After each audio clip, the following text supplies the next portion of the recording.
Masama ba ang Zumba sa mayroong goiter or thyroid problem? Masama din ba ang mag-gym at mag-workout sa mga ganitong uri ng karamdaman? Gusto mo bang malaman? Kung oo ang sagot mo, panoorin mo hanggang sa matapos ang video na ito. Ang pagsasagawa ng Zumba o anumang uri ng ehersisyo ay maaaring maging magandang paraan upang mapanatili ang kalusugan ng katawan. Ngunit mahalaga pa rin na mag-consult sa isang doktor o espesyalista sa thyroid bago simulan ang anumang bagong programa ng ehersisyo, lalo na kung mayroong mga isyu kaugnay sa goiter o thyroid.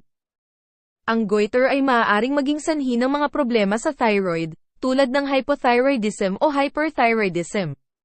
At ang pagsasagawa ng labis na ehersisyo o hindi angkop na ehersisyo ay maaaring makaapekto sa kalusugan ng thyroid. Ang mga tao na may mga kondisyon sa thyroid ay kailangang sundin ang mga rekomendasyon ng kanilang doktor ukol sa tamang ehersisyo at pag-aalaga sa kalusugan.